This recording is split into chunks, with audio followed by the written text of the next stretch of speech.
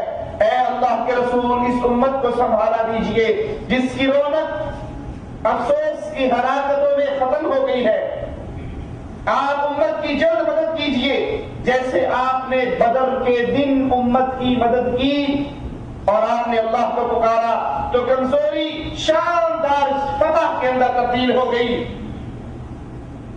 یہاں پر سائل اشعار لکھتا ہے رسول اللہ صلی اللہ علیہ وسلم کے بارے میں، اور آپ سے مدد مانگتا ہے، آپ سے سوال کرتا ہے اے اللہ کے نبی یہ مسلمانوں کی امت پریشان ہے، آپ آئیے مدد کیجئے، آپ آئیے اس کی بیڑے کو پار لگائیے، آپ آئیے ان پر رحم فرمائیے، آئیے اور ان کی مصیبتوں کی زندگی کو ختم کیجئے۔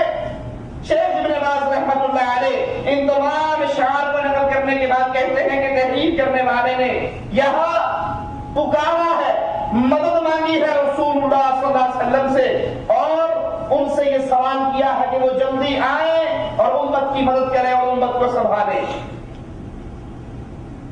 ہو سکتا ہے جیسے اس بات سے ظاہر ہے کہ یا تو یہ اشعار لکھنے والا بالکل جاہل ہے، اس کو علم نہیں، یہ بھولا ہوا ہے کہ مدد کرنے والی ذات صرف ایک اللہ عز و جل کی ذات ہے۔ مخلوقات کے اندر کوئی کسی کی مدد نہیں کر سکتا، وہ مخلوق انبیاء ہو، اولیاء ہو، اتقیاء ہو، اور خاص طور پہ زندہ تو پھر بھی مدد کر سکتا ہے اسباب کے تحت۔ آپ سامنے بھائی سے بیٹھے ہوئے سے کہو کہ یار پانی پلا دو، وہ زندہ ہے، آپ کو پانی پلا سکتا ہے۔ 10 ریال ادھار دے دو، وہ زندہ ہے، دے سکتا ہے۔ لیکن ایک صاحب مر چکے ہیں، مٹی میں دفن ہو چکے ہیں، اب آپ ان سے کہو کہ پانی پلا دو تو یہ تو ناممکن ہے، اسباب نہیں ہے۔ تحت الاسباب تو مدد ہو سکتی ہے، لیکن اسباب کے بغیر جب بھی پکارا جائے گا تو ایک اللہ عز و جل کو پکارا جائے گا، کیونکہ قرآن حکیم میں مالک عز و جل کا اعلان ہے وَمَا النَّصْرُ إِلَّا مِنْ عِنْدِ اللَّهِ۔ جب بھی مدد آتی ہے وہ صرف عزیز اور حکیم اللہ کی طرف سے مدد آتی ہے، اللہ مالک مدد کرتا ہے، باقی سارے اس کے سامنے سوال کرتے ہیں۔ دوسرا مقام سنیے قرآن حکیم کا يَنْصُرْكُمُ اللَّهُ فَلَا غَالِبَ لَكُمْ، اگر اللہ تمہاری مدد کرے فَلَا غَالِبَ لَكُمْ تو پھر تم پر کوئی غالب فمن ذا الذي ينصركم من بعده، اور اگر اللہ تمہیں رسوا کرے تو کون ہے اللہ تمہیں رسوا کرنا چاہے اور وہ تمہاری مدد کر سکے؟ اگر اللہ تمہیں ذلیل کرنا چاہے، رسوا کرنا چاہے، تو پھر فمن ذا الذی، وہ ذات کون سی ہے، ینصرکم من بعده، جو اللہ کے بعد تمہاری مدد کرے اور تمہیں اس ذلت سے نکالے۔ یہ بات صریح حکم سے اجماع سے معلوم ہے کہ اللہ تعالیٰ نے خلقت کو، انسانیت کو، انسان اور جنات کو پیدا کیا صرف اپنی عبادت کے لیے۔ قرآن حکیم میں اعلان ہے، مالک عز و جل فرماتا ہے وَمَا خَلَقْتُ الْجِنَّ وَالْإِنسَ إِلَّا لِيَعْبُدُونِ، میں نے جن اور انسان کو پیدا کیا صرف اپنی عبادت کے لیے۔ قرآن حکیم میں دوسرے مقام کو سنیے، وَلَقَدْ بَعَثْنَا فِي كُلِّ أُمَّةٍ رَسُولًا، ہر امت میں ہم نے رسول بھیجے ایک دنیا کی دعوت دے کر، اَنِ اعْبُدُوا اللَّهَ، عبادت صرف اللہ کی کرو، وَاجْتَنِبُوا الطَّاغُوتَ، اور اللہ کے مقابل جو طاغوت کھڑے ہیں، جن کو پوجا جا رہا ہے، جو اپنی عبادت کروا رہے ہیں، اپنی حکمرانی کو تسلیم کروا رہے ہیں، مالک عز و جل کے نظام کے خلاف اپنے نظام کو چلا رہے ہیں، ان تواغیت کا انکار کر دو۔ ہر نبی کو ہر امت میں ایک درس دے کر بھیجا گیا کہ جب بھی عبادت کرنی ہے تو خالص اللہ عز و جل کی۔ مالک اعلان فرماتا ہے وَمَا أَرْسَلْنَا مِن قَبْلِكَ مِن رَّسُولٍ إِلَّا نُوحِي إِلَيْهِ، ہم نے آپ سے پہلے کوئی رسول نہیں بھیجا الا یہ کہ ہر رسول پہ ہم نے وحی کر کے کہا أَنَّهُ لَا إِلَٰهَ إِلَّا أَنَا فَاعْبُدُونِ۔ مالک کہتا ہے میں نے ہر دور میں جو بھی رسول بھیجا، ہر رسول کو یہ وحی کی، ہر رسول کو یہ تعلیم دی کہ اے میرے رسول، میری قوم، میری مخلوق کو بتا دو، اپنی قوم کو سنا دو، لا الہ الا انا، اللہ کے علاوہ کوئی الہ نہیں ہے، کوئی معبود برحق نہیں ہے۔ تو جب بھی عبادت کرو صرف اللہ عز و جل کی کرو۔ قرآن حکیم میں مالک کہتا ہے اللہ تعبدوا الا اللہ، نبی سے کہواتا ہے نبی کہو اللہ تعبدوا الا اللہ، اللہ کے علاوہ کسی کی عبادت نہ کرو۔ اننی لکم منہ نذیر وبشیر، اور میں نبی اللہ کی طرف سے تمہیں ڈرانے کے لیے آیا ہوں، خوشخبری دینے کے لیے آیا ہوں۔ اگر تم اللہ کی عبادت کرو گے تو خوشخبری ہے اللہ تمہیں جنتیں عطا کرے گا، اور اگر تم اس کی عبادت کے علاوہ کسی غیر کی عبادت کرو گے تو پھر میں ڈرانے آیا ہوں کہ جہنم کی آگ سے اپنے آپ کو بچا لو۔ اور جہنم سے بچنے کا ایک ہی کلیہ ہے کہ اللہ کی عبادت میں غیر اللہ کو شریک نہ ٹھہراؤ۔ یہ آیات واضح ترین آیات، اللہ عز و جل نے ان آیات میں یہ وضاحت فرما دی کہ جن اور انسان کو پیدا کیا گیا صرف اللہ کی عبادت کے لیے، انبیاء کو بھیجا اسی عبادت کی دعوت دینے کے لیے کہ لوگوں اللہ کے احکامات کو مانو، جن کاموں سے اللہ نے منع کیا ہے ان سے منع ہو جاؤ۔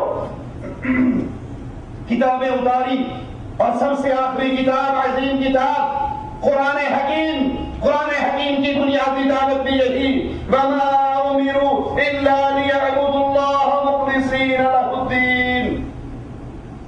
وَمَا أُمِرُوا، ان کو تو حکم ہی یہی ہوا کہ اخلاص کے ساتھ، خالص نیت کے ساتھ وہ صرف ایک اللہ عز و جل کی عبادت کریں۔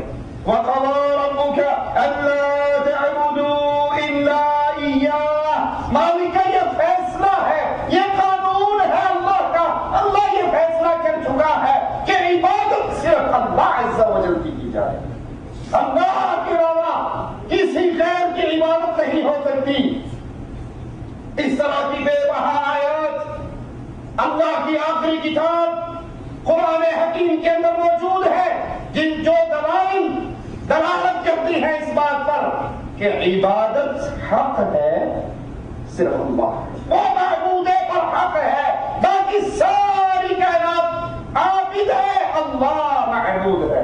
اللہ کے علاوہ کوئی ایسا نہیں جس کی سچی عبادت کی جائے، جن کی اللہ کے علاوہ عبادت کی جاتی ہے وہ جھوٹ پر مبنی ہے، اللہ کی عبادت کرنے والے حق اور سچ پر مبنی ہے۔ مالک کا اعلان ہے فَادْعُوا اللَّهَ مُخْلِصِينَ لَهُ الدِّينَ وَلَوْ كَرِهَ الْكَافِرُونَ، اللہ کو خالص کر کے پکارو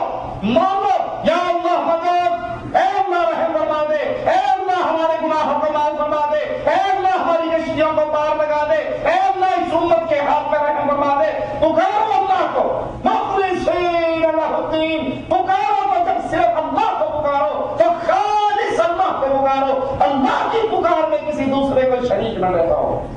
وَلَوْ كَرِهَ الْكَافِرُونَ. اب جو اللہ کی خالص اللہ کی پکار پہ ناراض ہوتا ہے، غصے میں آتا ہے، یہ تو 24 گھنٹے اللہ ہی اللہ کرتے ہیں، کسی اور کو پکارتے نہیں ہیں، نہ مندروں میں جاتے ہیں، نہ درگاہوں پہ سر جھکاتے ہیں، نہ کسی غیر سے سوال کرتے ہیں. جب سنو اللہ مدد اللہ مدد. وَلَوْ كَرِهَ الْكَافِرُونَ. اللہ کی توحید سے نفرت کرنے والا کافر ہے، وہ غصے میں آتا ہے، آئے، اسے برا لگتا ہے، لگے. قرآن کا اعلان ہے فَادْعُوا اللَّهَ مُخْلِصِينَ لَهُ الدِّينَ. جب بھی پکارو خالص اللہ کو پکارو. کفار کے ماتھوں پر، مشرکین کے ماتھوں پر پڑھنے والے بن کو نہ دیکھو. وَأَنَّ الْمَسَاجِدَ لِلَّهِ. یہ مسجدیں جہاں رکوع ہوتے ہیں، جہاں پر سجدے ہوتے ہیں، جہاں پہ نماز پڑھی جاتی ہے، للہ، یہ اللہ کی مسجدیں ہیں، یہ اللہ کے لیے ہے. فَلَا تَدْعُوا مَعَ اللَّهِ أَحَدًا. اللہ کے علاوہ وہاں پر کسی کو نہ پکارو. پکار کے لائق اللہ، مسجد اللہ کی مسجدوں میں اللہ کو پکارو، غیر اللہ کو وہاں پر نہ پکارو. وَلَا تَدْعُ مِن دُونِ اللَّهِ مَا لَا يَنفَعُكَ وَلَا يَضُرُّكَ. اللہ کے سوا کسی کو مت پکارو جو نہ تمہیں کچھ فائدہ دے سکتا ہے، نہ تمہیں کچھ نقصان دے سکتا ہے. وَلَا تَدْعُ مِن دُونِ اللَّهِ. اللہ کے علاوہ یا اللہ کے ساتھ ساتھ اللہ کو بھی پکارتے رہو. یا اللہ یا اللہ، یا اللہ یا مناع، یا اللہ یا عزا، یا اللہ یا ہبل، یا اللہ یا نبی، یا اللہ یا علی، یا اللہ یا بابا، یا اللہ یا شیخ. نہ تو اللہ کے کو چھوڑ کر صرف غیروں کو نہ پکارو، اور نہ ہی اللہ کے ساتھ ساتھ غیروں کو پکارو. وَلَا تَدْعُ مِن دُونِ اللَّهِ. اللہ کے علاوہ کسی کو نہ پکارو. مَا لَا يَنفَعُكَ وَلَا يَضُرُّكَ. جس کو تم پکار رہے ہو ان کی حیثیت کیا ہے؟ نہ تمہیں فائدہ دے سکتے ہیں اور نہ تمہیں نقصان دے سکتے ہیں.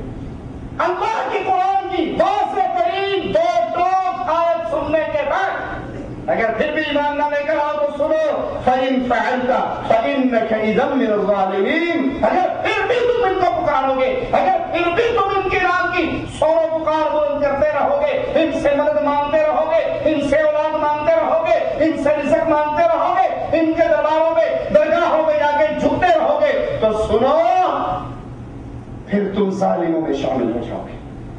اور یہاں ظالموں سے مراد مشرک. قرآن حکیم دوسرے مقام پہ بیان کرتا ہے وَالْكَافِرُونَ هُمُ الظَّالِمُونَ. کافر ہی ظالم ہے، یعنی کافر ہی شرک کرتا ہے، مشرک ہے. إِنَّ الشِّرْكَ لَظُلْمٌ عَظِيمٌ. شرک کرنا تو سب سے بڑا ظلم ہے. یہاں ظالم سے مراد مشرک ہے. ان آیات اور اس طرح کی دوسری آیات سے مسئلہ واضح ہوا کہ اللہ کے سوا دوسری چیزوں کو خواب و فوت شدہ اولیاء اللہ ہو، انبیاء ہو، بزرگان دین ہو، بت ہو، درخت ہو، پتھر ہو، جن ہو، فرشتے ہو، خواہ جن کو بھی اللہ عز و جل کے ساتھ ساتھ پکارا جائے، وہ پکارا جانا اللہ کی عبادت میں غیر کو شریک ٹھہرانا. کیونکہ تمام مخلوقات ان کو پکارنا خالق کو چھوڑ کر یا خالق کے ساتھ، یہی تو شرک ہے. اور یہ اس عبادت کے منافی ہے جس عبادت کے لیے اللہ عز و جل نے جنات کو پیدا کیا، انسانوں کو پیدا کیا، رسول بھیجے، کتابیں بھیجی، لا الہ الا اللہ کی رسولوں نے دعوت دی. یہ اس لا الہ الا اللہ کے منافی ہے کہ اللہ کو پکارا جائے اور اللہ کے ساتھ غیر کو بھی پکارا جائے، اللہ کی عبادت کی جائے اور غیر اللہ کی عبادت کی جائے. قرآن حکیم بیان فرماتا ہے ذَلِكَ بِأَنَّ اللَّهَ هُوَ الْحَقُّ. قرآن بڑی کھلی کتاب ہے، قرآن بڑی عظیم کتاب ہے، قرآن مسئلے کو تو ٹوک واضح کر دینے والی کتاب ہے. اے کاش کوئی اللہ کے اس کلام کو اپنے سینے سے لگائے، صرف چومے چاٹنے کے لیے نہ رکھے، تعویذ کھولنے کے لیے نہ رکھے، اس کا ترجمہ پڑھے تو صحیح. معنی کیا آواز لگا رہا ہے، قرآن کیا کہہ رہا ہے؟ ذَلِكَ بِأَنَّ اللَّهَ هُوَ الْحَقُّ وَأَنَّ مَا يَدْعُونَ مِن دُونِهِ الْبَاطِلُ. یہ اس لیے کہ اللہ ہی برحق ہے، اللہ کی پکار برحق ہے. یا اللہ سوا جسے بھی وہ لوگ پکارتے ہیں، یا حسن یا حسین یا علی یا غوث یا پیر یا بابا یا حاجی یا شیخ یا مرشد یا نبی یا فلاں یا فلاں، قرآن کی کھلی ہوئی آیت ہے، کوئی دل جس کے اندر یہ آیات اتر جائے، اپنے عقائد کو لے کر اللہ کے کلام پہ پیش کرے، مولوی پر نہیں، ملا پر نہیں، شیخ پر نہیں، پیر پر نہیں، قرآن حکیم پر۔ وہ قرآن کے ساری کائنات کی بات جھوٹی ہو سکتی ہے، نہ عرش والے رب کی بات جھوٹی ہو سکتی ہے، نہ مدینے والے محمد کی بات جھوٹی ہو سکتی ہے صلی اللہ علیہ۔ مالک کہتا ہے ذالک بأن اللہ هو الحق، اللہ پر حق ہے، اللہ سچ پر ہے، اللہ کو پکارنا سچی بات ہے۔ وَأَنَّمَا يَدْعُونَ مِن دُونِهِ الْبَاطِلَ، اور اللہ کے علاوہ جس کو بھی پکارا جائے، جنات کو، فرشتوں کو، پیروں کو، نبیوں کو، ولیوں کو، بزرگوں کو، جس کو بھی پکارا جاتا ہے، مالک کا اعلان ہے کہ ان کی پکار جھوٹ ہے۔ باطل کی عربی تو آپ بھی سمجھتے ہوں گے نا، وَأَنَّمَا يَدْعُونَ مِن دُونِهِ الْبَاطِلَ۔ اور قرآن سنیے اور اللہ کے کلام، ان آیات کو اپنے دلوں میں اتاریے۔ وَلَقَدْ أُوحِيَ إِلَيْكَ وَإِلَى الَّذِينَ مِن قَبْلِكَ لَئِنْ أَشْرَكْتَ لَيَحْبَطَنَّ عَمَلُكَ وَلَتَكُونَنَّ مِنَ الْخَاسِرِينَ۔ وَلَقَدْ أُوحِيَ إِلَيْكَ، کلام محمد کریم سے ہے، مخاطب محمد کریم ہے صلی اللہ علیہ وسلم، اور آپ سب جانتے ہیں ہر مسلمان کا ایمان ہے نبی تو شرک سے بچانے کے لیے آئے۔ تمام انبیاء کیوں آئے؟ شرک سے بچانے کے لیے۔ امت شرک میں ڈوبی تو اللہ نے بھیجا ان کو، یہ تو شرک سے نکالنے کے لیے آئے اور کر دیا۔ اسی لیے قرآن حکیم کی آیت میں غور کیجئے، وَقَدِمْنَا إِلَى مَا عَمِلُوا مِنْ عَمَلٍ فَجَعَلْنَاهُ هَبَاءً مَنثُورًا۔ یہ اہل شرک اور اہل بدعت قیامت کے دن آئیں گے، ان کے اعمال جیسے پتھر پہ مٹی پڑی ہو، ہوا چلتی ہے تو اس کو اڑا کر لے جاتی ہے، ان کے سارے اعمال اس طرح ضائع ہو جائیں گے، برباد ہو جائیں گے۔ یہ اس شخص کے اعمال جو شرک کی حالت میں مرا، اس شخص کے اعمال جس نے سنت رسول اللہ کو چھوڑا اور بدعات کے مطابق اپنی زندگی گزاری، چونکہ رسول اللہ صلی اللہ علیہ وسلم نے فرمایا من عمل عملا لیس علیہ امرنا فہو رد۔ جس نے کوئی ایسا عمل کیا جو شیخ نے نہ کہو، جو پیر نے نہ کہو، جو امام نے نہ کہو، جو بزرگوں نے نہ کہو، جو فقیہوں نے نہ کہو، جو علامہ صاحب نے نہ کہو، جو شاہ صاحب نے نہ کہو، نہیں، من عمل عملا، جس نے کوئی ایسا عمل کیا جو محمد رسول اللہ نے نہ کیا ہو صلی اللہ علیہ وسلم۔ ساتھ ایک ہے، پوچھو اللہ کو، پوچھو محمد رسول اللہ کو، دین کی تعریف پوری ہو گئی۔ من عمل عملا، جس نے کوئی ایسا عمل کیا جو شریعت محمد میں نہیں ہے صلی اللہ علیہ وسلم، وہ عمل مردود ہے۔ اور یہ حدیث صحیح بخاری اور صحیح مسلم کے اندر موجود ہے۔ اب اگر کوئی شخص اپنی دعا کے اندر رسول اللہ صلی اللہ علیہ وسلم سے مدد مانگے، پیروں اور فقیروں سے مدد مانگے، جو گزر کے جا چکے اللہ کے پاس چلے گئے ان سے مدد مانگے، جو دنیا میں موجود نہیں ہے، جو ہماری فریادوں کو سن نہیں سکتے، ہماری مدد کر نہیں سکتے، اپنے روتے ہوئے بچوں کو چپ کرا۔ فاطمہ رضی اللہ تعالی عنہا رسول کریم صلی اللہ علیہ وسلم کی وفات کے بعد 6 مہینے زندہ رہی، کسی نے فاطمہ کے چہرے پہ مسکراہٹ نہیں دی۔ کیوں؟ بابا کی جدائی کا غم تھا، وہ اس دنیا سے چلے گئے۔ اگر کوئی ان کو پکارتا ہے، ان سے مدد مانگتا ہے، تو وہ اللہ عز و جل کو چھوڑ کر اس کی طرف توجہ کر رہا ہے جس کے ہاتھ میں نہ نفع ہے نہ نقصان ہے، اور اس کا یہ عمل بہت بڑا ظلم ہے، شرک اکبر ہے۔ اور پھر اللہ کو چھوڑنے والے کا حال قرآن بیان کرتا ہے، وَقَالَ رَبُّكُمُ ادْعُونِي أَسْتَجِبْ لَكُمْ، کہا تمہارے رب نے، اللہ عز و جل نے، مجھے پکارو، میں تمہاری پکاروں کو سنتا ہوں، عطا کرتا ہوں۔ اس آیت کو پورا سنیے، یہ ایک ٹکڑا ہے آیت کا، ان الذين يستكبرون عن عبادتي سيدخلون جهنم داخرين. بلا شبہ جو میری عبادت سے تکبر کرے، مجھے نہ پکارے، پکارنا عبادت ہے نا، جو میری عبادت سے تکبر کرے، مجھ سے مانگنے سے تکبر کرے، مجھے پکارنے سے تکبر کرے، وہ ذلیل و خوار ہو کر جہنم میں داخل ہوگا. یہ آیت کریمہ بہترین دلیل ہے کہ دعا عبادت ہے. وقال ربکم ادعونی، کہا اللہ نے مجھے پکارو، اور جو مجھے نہیں پکارتے، تکبر کرتے ہیں، مجھے چھوڑ کے غیروں کو پکارتے ہیں، وہ ذلیل اور رسوا ہو کر ہمیشہ کی جہنم میں داخل ہوں گے. کیونکہ مالک کا اعلان ہے وَإِذَا سَأَلَكَ عِبَادِي عَنِّي فَإِنِّي قَرِيبٌ أجيب دعوة الداع إذا دعان فليستجيبوا لي وليؤمنوا بي لعلهم يرشدون. إذا سألك عبادي عني، اے رسول اللہ صلی اللہ علیہ وسلم، جب بھی میرے بندے سوال کرنا اللہ کہاں ہے، اللہ، اور جب کوٹھے پہ چڑھنا ہو تو سیڑھی لگانی پڑتی ہے نا. اے نبی، جب بھی میرا بندہ سوال کرے اذا سألك عبادي عني فإني قریب، میں کوٹھے جتنا دور نہیں ہوں، میں تمہاری شاعر سے بھی زیادہ قریب ہوں. اللہ صرف قریب ہونے سے بھی کوئی فائدہ ہوگا؟ اگلی بات، مسئلہ تو ہمیں مانگنا ہے.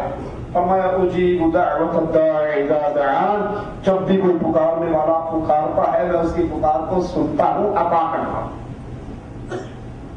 یہ کبھی نہیں ہو سکتا بندہ اللہ کو پکارے خالص ہو کر، دل کی حضوری کے ساتھ، اور پھر رب کا منگتا خالی رہ جائے.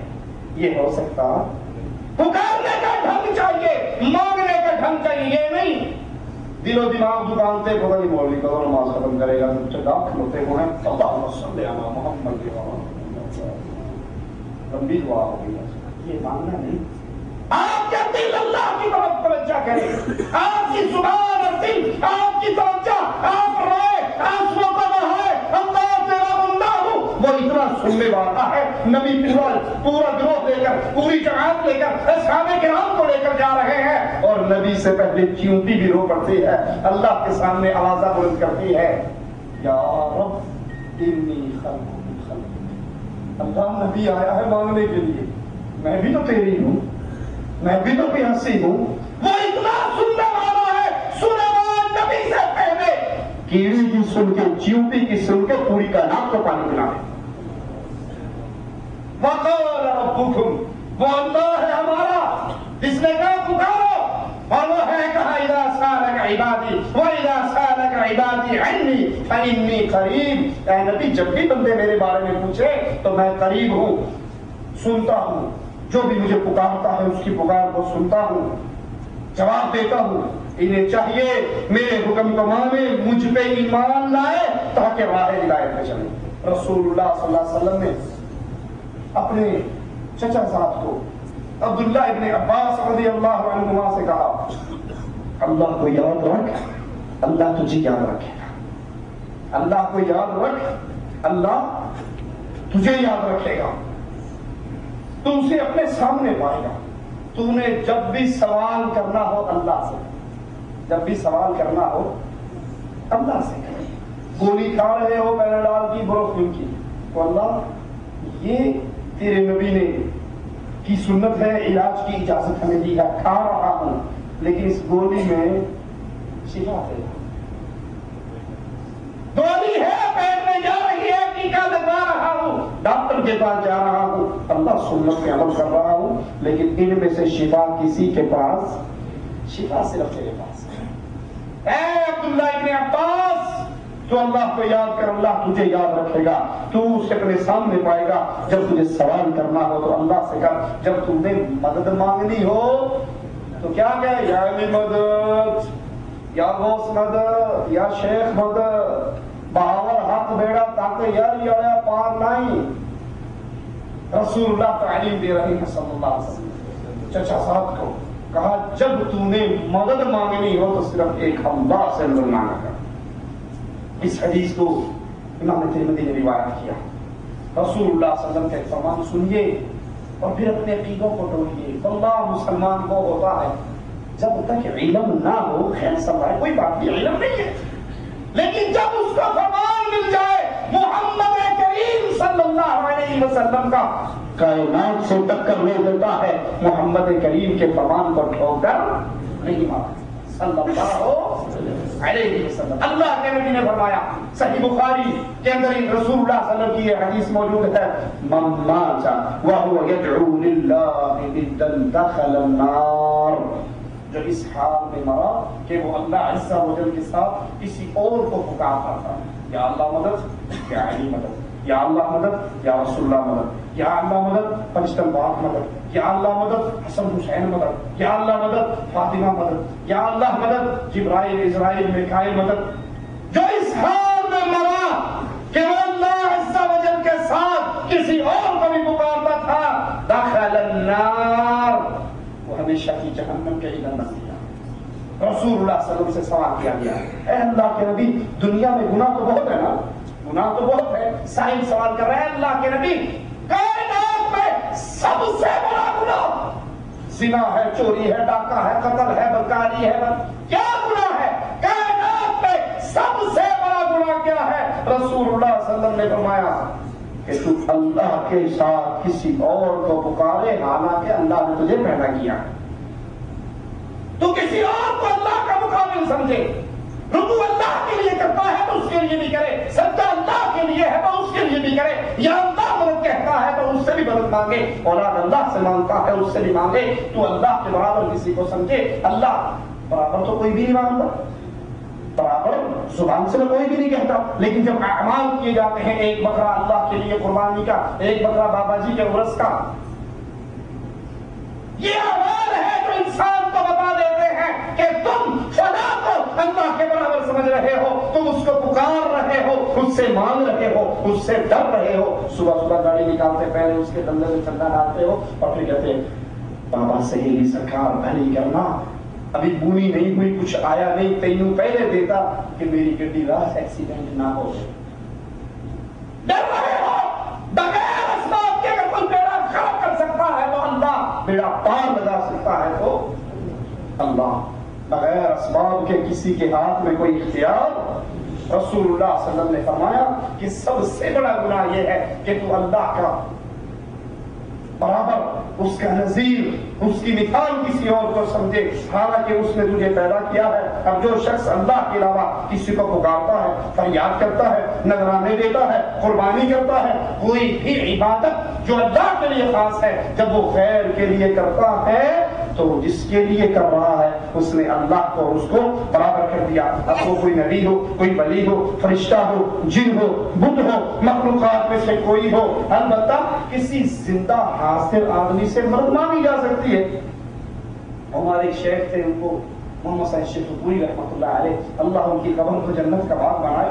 ان کو ایک کہنے والے نے کہا 24 گھنٹے غیر اللہ کی پکار، غیر اللہ کی پکار، تو نہیں اپنی بیوی سے کہتا روٹی لے کے آ، یہ شرک نہیں؟ تو انہوں نے بڑی پیاری بات کہی، کہنے لگا اللہ کی قسم جب تک میری بیوی زندہ رہی اور میرے سامنے رہی میں اس سے کہتا رہا بیوی کرما والی جا روٹی لے آ. جب وہ مر کے قبر میں دفن ہو گئی، میں کبھی بھی قبرستان جا کے اس کی قبر پہ کھڑا ہو کر میں نے یہ نہیں کہا پراٹھا پکا دے پھر چٹ بات آ کے بیٹھ جائے. میں کہتی کوئی زندہ ہو، حاضر ہو، موجود ہو، اسباب ہو، مدد کر سکتا ہے، لیکن بغیر اسباب کے. غار کے اندر تین بند ہیں، پتھر آگے آ گیا ہے، اب کوئی اور مدد، کشتی بھور میں پھنس گئی ہے، نہ علی پار لگا سکتا ہے نہ بلی پار لگا سکتا ہے. ان کشتیوں کو پار لگانے والا کون؟ اللہ عز و جل. کسی زندہ اور حاضر سے مدد مانگی جا سکتی ہے، لیکن غیر اسباب کے غیر اللہ کو پکارنا شرک ہے. قرآن حکیم کے اندر اللہ کائنات کی سب سے عظیم ہستی کون ہے؟ محمد رسول اللہ. آپ سے پیارا کوئی پیدا ہوا ہے، ہو سکتا ہے، ہوگا؟ کسی نے کہا تھا جس نے حسن یوسف کو دیکھا انگلیاں کاٹ بیٹھی. جواب دینے والے نے کہا تھا جس نے محمد کو دیکھا بدر و عہد میں گردنیں کٹوا بیٹھی. نبی سے پیارا نہ پیدا ہوا، نہ ہو سکتا ہے، نہ ہوگا سردار اولاد آدم محمد رسول اللہ صلی اللہ علیہ وسلم۔ سورۃ جن ہے 29واں پارہ ہے۔ قرآن اپنے نبی سے اعلان کروا رہا ہے، سنیے، قل اے نبی کہہ دو۔ اب نبی کے بعد کوئی اور رہ گیا پیچھے؟ کوئی ولی، کوئی شیخ، کوئی شاہ جی، کوئی رہ گیا؟ اولیاء بنتے ہی تب ہیں جب محمد کی غلامی کی جاتی ہے صلی اللہ علیہ وسلم۔ اگر نبی کے طریقے پہ کوئی نہیں چلتا، وہ جتنے مرضی جھنڈے لگا لے، وہ ولی بن سکتا؟ اللہ سے، اللہ کا کلام رسول اللہ سے اعلان کروا رہے ہیں، سنیے، قل اے نبی کہہ دو، انما ادعو ربی ولا اشرک به احدا۔ میں بھی جب پکارتا ہوں ایک اللہ کو پکارتا ہوں، میں بھی جب مانگتا ہوں اللہ سے مانگتا ہوں، اور اس کے ساتھ میں کسی کو شریک نہیں بناتا۔ قل انی لا املک لکم ضرا ولا رشدا۔ پہلے تو میں نے اپنی بات بتائی نا کہ جب مانگتا ہوں کس سے مانگتا ہوں؟ اللہ سے۔ اور دوسری بات، اے نبی اعلان کرو، قل انی لا املک لکم ضرا ولا رشدا، میں تمہارے لیے کسی نفع نقصان کا مالک۔ تیسرا جملہ سنیے، قرآن حکیم کی آیات پہ غور کیجیے، قل لا املک لنفسی، قل لا املک لنفسی نفعا ولا ضرا الا ما شاء اللہ، میں اپنی جان کے نفع نقصان کا مالک مگر جو اللہ چاہے۔ وَلَوْ كُنْتُ أَعْلَمُ الْغَيْبَ لَاسْتَكْثَرْتُ مِنَ الْخَيْرِ، سورۃ اعراف ہے۔ گھر میں رکھے ہوئے قرآن پاک کا غلاف کھولیے، ریشمی غلافوں سے قرآن کو نکال کے تبرک اور برکت کے لیے کمرے میں نہ سجائیے، دن میں زیادہ نہیں تو 15 منٹ اس قرآن کی تلاوت کے لیے نکالیے۔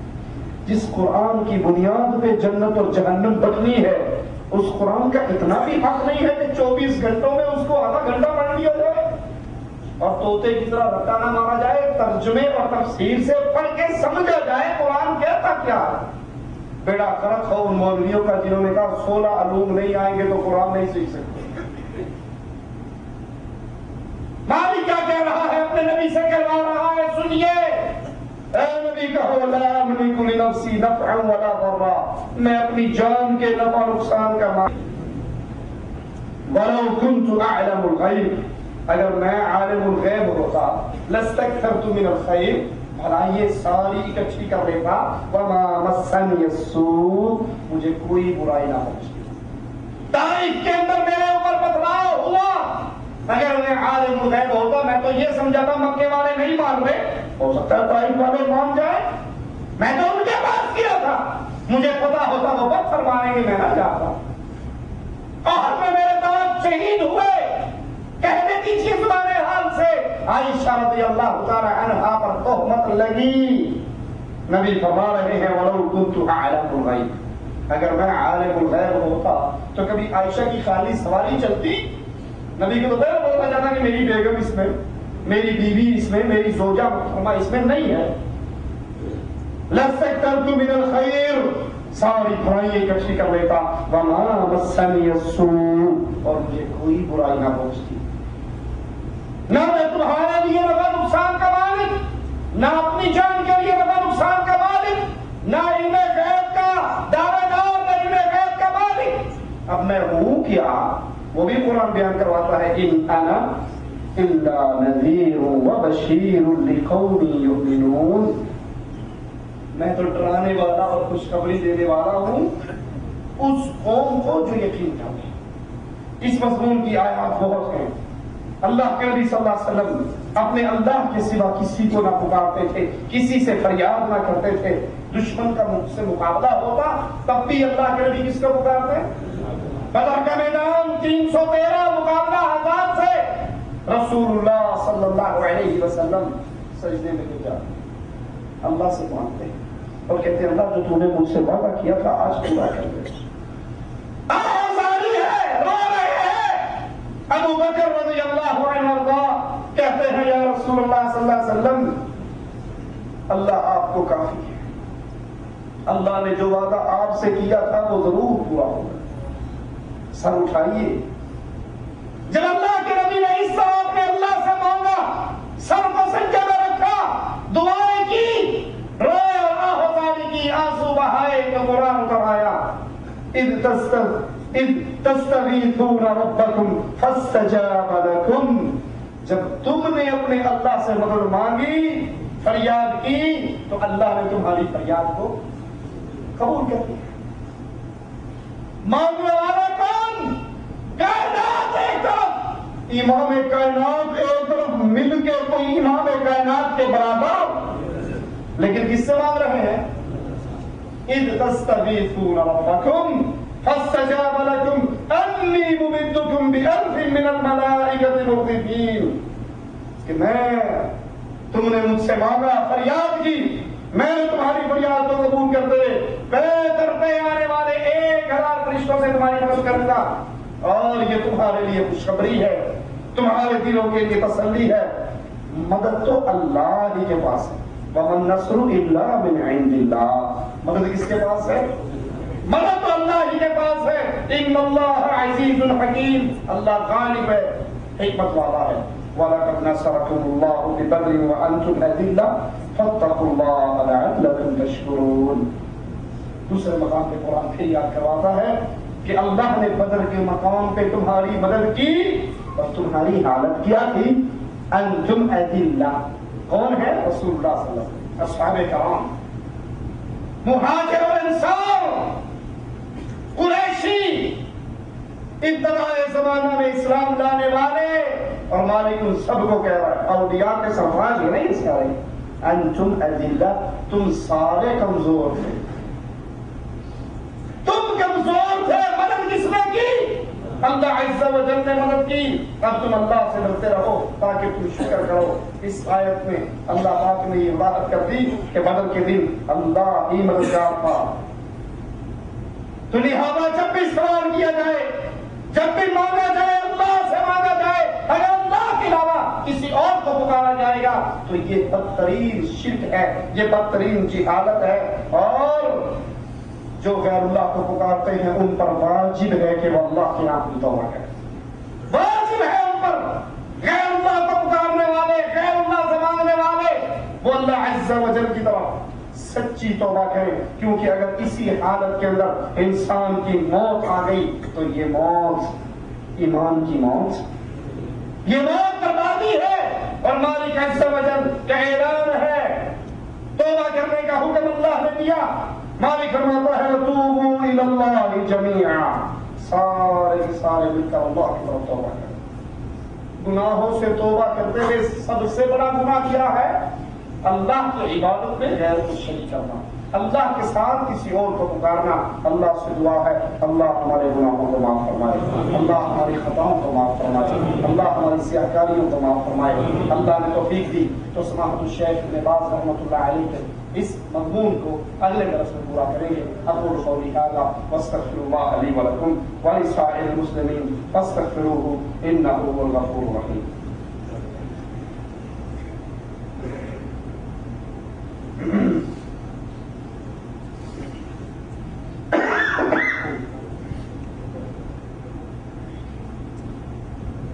گزارش ہے کہ ہم سنتے ہیں قیامت کا دن بہت سخت ہوگا اور مومنین عرش کے سائے میں ہوں گے. دوسری طرف ہم سنتے ہیں کہ قیامت کا دن بہت سخت ہوگا اور لوگ پسینوں میں ڈوبے ہوئے ہوں گے، حتیٰ کہ نبی بھی یا نفسی نفسی کہیں گے. تو اس بارے میں وضاحت کریں. جی، قیامت کا دن شدید ترین دن ہے. قیامت کا دن شدید ترین دن ہے. انسان سورج کے نیچے ہوگا، سورج 1 میل کے فاصلے پر ہوگا. راوی حدیث کہتا ہے میل کا مطلب میں نہیں جانتا، کیونکہ عربی میں میل 2 چیزوں کو کہا جاتا ہے. ایک تو سفر والا مسافر والا میل، اور جس سرائی سے آنکھ میں سرما ڈالتے ہیں اس کو بھی میل کہا جاتا ہے. جیسے جیسے انسان کے اعمال ہوں گے ویسے ویسے وہ پسینوں میں غرق ہوگا. کسی کا پسینہ ٹخنے تک، کسی کا گھٹنے تک، کسی کا ناف تک، کسی کا سینے تک، کوئی اسی کے اندر غرق ہوگا. اللہ اپنی رحمت سے ہم سب کو معاف کرے. تو اس کی شدت یہی ہوگی کہ سارے انبیاء کی زبان پر اپنی ذات کا سوال ہوگا، سوائے محمد رسول اللہ صلی اللہ علیہ وسلم۔ اللہ کے نبی کے حدیث میں فرماتے ہیں اللہ نے ہر نبی کو ایک دعا کا اختیار دیا کہ جو دل میں آتا ہے مانگو۔ ہر نبی نے مانگ لی، ہر نبی نے مانگ لی، میں نے اس دعا کو روک لیا، میں نے اس دعا کو روک لیا کہ قیامت کے دن اللہ سے اسی دعا کو کہہ کر اللہ تم نے کہا تھا نا مانگ کیا مانگتا ہے، ایک کا اختیار تھا اپنی امت کے گناہوں کا سوال کروں، اپنی امت کے لیے اللہ سے معافی کا سوال کروں گا، ان کے گناہ بخشوانے کے لیے سوال کروں گا، ان کی سفارش اور شفاعت کروں گا۔ سائل پوچھتا ہے یا رسول اللہ صلی اللہ علیہ وسلم آپ کی سفارش، آپ کی شفاعت کن کو ملے گی؟ جواب پہ غور کرنا، اللہ کے نبی کی سفارش، شفاعت کا حقدار کون ہوگا؟ اللہ ہم سب کو پیارے حبیب کی سفارش کا حقدار بنا، ہمیں ہمارے نبی کی سفارش کا حقدار بنا، ہمیں ہمارے نبی کے جھنڈے کے نیچے جنت الفردوس میں اعلیٰ مقام عطا فرما۔ اللہ کے نبی کون خوش نصیب ہوگا جس کو آپ کی شفاعت ملے؟ کہا ہر وہ مسلمان جو اس حال میں مرا ہوگا کہ اس نے اللہ کے ساتھ شرک نہ کیا ہوگا، اللہ کی عبادت میں، اس کی ذات میں، اس کی صفات میں کسی اور کو شریک نہ ٹھہرایا ہوگا۔ ہر مسلمان کو وہ گناہ گار تو ہوگا لیکن اس کے گناہوں میں شرک والا گناہ نہیں ہوگا، اسے رسول اللہ صلی اللہ علیہ وسلم کی شفاعت ملے گی اور اللہ اس کو معاف کر کے جنت میں جگہ عطا فرمائے گا۔ کیا نفلی نماز کے سجدوں میں دعا مانگ سکتے ہیں؟ نہیں، فرض نماز کے سجدے میں بھی آپ دعا مانگ سکتے ہیں، لیکن دعا ہونی عربی زبان میں چاہیے، مصنوع جو احادیث میں دعائیں ہیں ان کو یاد کیجیے اور وہ مانگنی چاہیے۔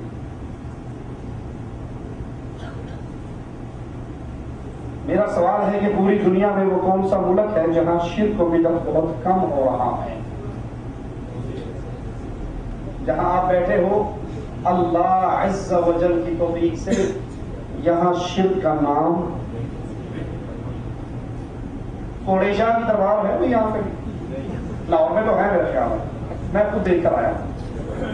احمدآباد میں کھوتے شاہ کا بھی ہے، کہیں طوطے شاہ کا بھی ہوتا ہے، آج کل ڈبل شاہ کا ہے، بڑا اخبار یہ نہیں پڑا ڈبل شاہ کا، وہ 40 لاکھ دے کر 80 لاکھ کر دے پا نہیں پڑا، اخبار بھرے پڑے ہیں، پڑھو نے اس کو، اس کا نام ہی ڈبل شاہ، جو دے دو دو کروا لو، ایک بیگم دے دو دو بیگمیں لے لو، ہر چیز کو ڈبل کر دیتا۔ ہمارے ہاں ایسی بدکاری کی رسم چلی ہے، صرف شاہ کا ٹچ سمجھتے ہو نا پنجابی والا، شاہ کا ٹچ ساتھ ہونا چاہیے کہ پیچھے جو مرضی لاتے ہو، کوڑے شاہ، ڈبل شاہ، تکر شاہ، بٹیرے شاہ، کاما والی سرکار شاہ، چوپ شاہ، پیپر شاہ۔ اللہ کی رحمت سے اللہ جزائے خیر دے محمد بن عبد الوہاب رحمۃ اللہ علیہ کو، اللہ جزائے خیر دے محمد بن سعود رحمۃ اللہ علیہ کو، اللہ جزائے خیر دے ملک عبد العزیز رحمۃ اللہ علیہ کو، سعودیہ کے ذمہ داران کو، جنہوں نے اس دھرتی میں قبر پرستی کو پنپنے نہیں دیا۔ جہاں مرضی گھوم لو اللہ کی مسجدیں بنوائیں گی، حی علی الصلاۃ کی آواز آئے گی، عرس کے ڈھول سنتے نظر نہیں آئیں گے، کبھی لکیرانی سرکس کا شعار نظر نہیں آئے گا۔ یہ مملکہ سعودی عربیہ، اللہ یہاں کے ذمہ داران کو جزائے خیر دے، اللہ ان پر رحمت کرے، اللہ اس مملکت کی حفاظت کرے، حاسدین اور حاقدین کے شر سے محفوظ رکھے، یہاں کے امن کی حفاظت کرے، یہاں کے علماء کی حفاظت کرے، یہاں کے حکام کی حفاظت کرے، اللہ ان سے مزید دین کی خدمت دے۔ یہ مملکہ ایسی جگہ ہے جہاں پہ قبر پرستی کا وجود نہیں ہے۔ دوسرا سوال یہ ہے کہ اذان کہنے سے پہلے اور بعد میں درود شریف کہتے ہیں، کیا یہ صحابہ کرام نے بھی پڑھا تھا؟ دیکھیے اللہ کے رسول صلی اللہ علیہ وسلم پر درود پڑھنا باعث اجر و ثواب ہے، اس میں کوئی شک ہے؟ نماز میں سجدہ کرنا ثواب کا کام ہے یا گناہ کا؟ بڑی چٹاکی سی مثال دے کے سمجھاتا ہوں، گل پلے پہ گئے، نماز میں سجدہ کرنا گناہ ہے یا ثواب؟ ایک رکعت میں کتنے؟ میں تیسرا سجدہ ایک رکعت میں کرنا شروع کر دوں تو تیسرے سجدے میں گانے میں نہیں گاؤں گا نا، سبحان ربی الاعلی کہوں گا، تو میرا یہ تیسرا سجدہ ثواب ہوگا یا گناہ؟ جی علموں میں ثواب تو نہیں ہوگا؟ بڑے ظالم ہو یار، میں اللہ کو سجدہ کر رہا ہوں، نماز پڑھ رہا ہوں، ایک سجدہ ہی زیادہ کیا ہے تو کیوں گناہ ہو جائے گا؟ بولو، کیونکہ یہ سنت محمد رسول اللہ نہیں ہے، یہ طریقہ رسول اللہ نے ہمیں، حدیث پہ ایک آتا ہے قصہ، حضرت علی عیدگاہ میں آئے تو ایک نمازی عیدگاہ کے اندر 2 رکعتیں نماز پڑھ رہا تھا، اللہ اکبر۔ حضرت علی کہنے لگے نمازی یہ 2 رکعتیں تجھے جہنم میں لے کر جائیں، 2 رکعتیں۔ اس نے کہا علی کمال کہتے ہو، میں اللہ کے لیے نماز پڑھ رہا ہوں، تم کہتے ہو یہ نماز جہنم میں لے جائے گی؟ کہا ہاں۔ کہا کیوں؟ کہا اس لیے کہ رسول اللہ صلی اللہ علیہ وسلم نے عید کے والے دن عیدگاہ میں کوئی نماز، انہوں نے کہا ٹھیک ہے نبی نے نہیں پڑھی، میں گانے تو نہیں گائے، ڈانس پہ نہیں کیتا، میں بھی تو نماز ہی پڑھی، یہ گناہ ہو گیا۔ آخر حرج کیا ہے؟ ہمارے یہاں جو بات چلتی ہے نا وہ آخر حرج کیا ہے تو اللہ کا نام۔ کہا حرج یہ ہے کہ تو امام کائنات سے زیادہ دین جاننے والا ہے، تو رسول اللہ سے بڑھ کر متقی ہے۔ یہ بات تو کنفرم ہے کہ رسول اللہ صلی اللہ علیہ وسلم پر درود پڑھنا اجر و ثواب بہت ملتا ہے، دعائیں قبول ہوتی ہیں، درود ہی پڑھتے رہو، بغیر مانگے بھی معافی عطا کر دیتا ہے۔ لیکن اذان دینا عبادت ہے یا نہیں؟ کس نے سکھائی؟ اللہ نے رسول کو بتائی، رسول نے امت کو بتائی، ٹھیک ہے؟ تو بتاؤ کیا اس اذان سے پہلے رسول اللہ نے درود سکھایا؟ اگر سکھایا تو دین، اور اگر نہیں سکھایا تو دین۔ کوئی لڑائی نہیں، کوئی جھگڑا نہیں، کوئی مار دھاڑ نہیں، موٹا سجدہ کا اصول۔ اگر حدیث میں ہے اللہ کے رسول صلی اللہ علیہ وسلم نے اذان سے پہلے الصلاۃ والسلام علیک یا حبیب اللہ، الصلاۃ والسلام علیک یا رسول اللہ، الصلاۃ والسلام علیک یا نور من نور اللہ، یہ نور من اللہ کہنا تو ویسے ہی توحید کے خلاف ہے کہ اللہ کے نور میں سے کوئی نہیں نکلا، وہ اللہ اکیلا ہے، یکتا ہے کتاب میں۔ اگر یہ رسول اللہ نے سکھایا تو دین، اور اگر نہیں سکھایا تو یہ دین نہیں ہے، بدعت ہے۔ اور حدیث سے ساری چھان مارو، اللہ کے نبی نے اذان سے پہلے درود ہاں بعد میں سکھایا ہے، بعد میں جب اذان پوری ہو جائے تو پھر درود پڑھو، درود کے بعد رسول اللہ صلی اللہ علیہ وسلم کے لیے مقام وسیلہ کا سوال کرو، وہ دعا پڑھو۔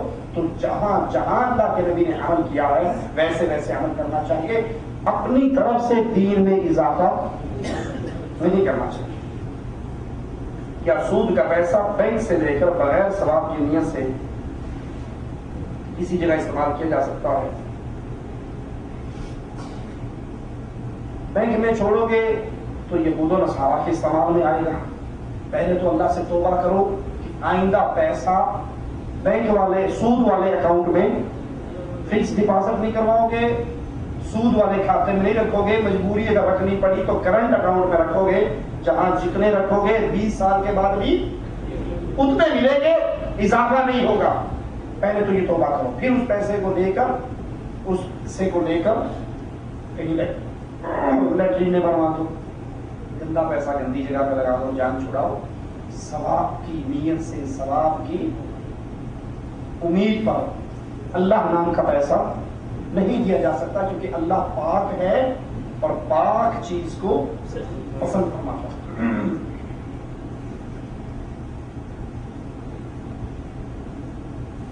سید کا معنی کیا ہے؟ سید سردار کو کہتے ہیں، جیسے انگلش میں سر، انگلش میں سر، عربی میں سید۔ یہ ذات و پات یہ صرف ہمارے تعارف کے لیے ہے، یہ سید ہے، یہ شاہ ہے، یہ راجپوت ہے، یہ رائی ہے، کس لیے ہے؟ صرف تعارف کے لیے۔ لِتَعَارَفُوا إِنَّ أَكْرَمَكُمْ عِندَ اللَّهِ أَتْقَاكُمْ۔ اللہ کے ہاں کسی کو سید ہونے کی بنا پر نجات، وگرنہ سید ابو جیل شاہ تھا سید یا نہیں تھا، قریشی یا نہیں، اوریجنل قریشی، ہاشمی، مکی، لیکن رسول اللہ کے دین پہ نہیں چلا تو کیا نجات مل گئی؟ یہ غلط ہے۔ سید کی سین کو بھی سلام ہے، سید جو مرضی کرتا رہ جائے، نہیں، یہاں دین محمد ہے صلی اللہ علیہ وسلم۔ ابو جہل نے نہیں مانا، ابو لہب نے نہیں مانا، سید ابو جہل ابو لہب کہاں گیا؟ جہنم میں۔ اور حبشہ کے بلال نے مان لیا تو کیا مقام ملا؟ اللہ کے نبی پوچھتے ہیں بلال کیا عمل کرتے ہو؟ میں جنت میں چل رہا تھا، تمہاری دنیا میں چلنے کی آواز جنت میں آ رہی، تو ابھی مارا نہیں، جنت میں پہنچا نہیں، دنیا میں ہے، لیکن تیرے چلنے کی چھاپ آواز اللہ کی جنت میں سنائی ہے۔ تو یہاں وہ ہے جو تقوی اختیار کرے، وہ ذات کا آرائی ہو، موچی ہو، کوئی بھی ہو، اللہ کے یہاں ذات و پاک کی وجہ سے معافی۔ اسی لیے تو رسول اللہ صلی اللہ علیہ وسلم نے بیٹی سے کہہ دیا تھا بیٹی عمل کرنا، پکڑی گئی تو میں چھڑا۔ سیدوں کی ماں سے کہہ دیا تھا تو پیچھے کون بچا؟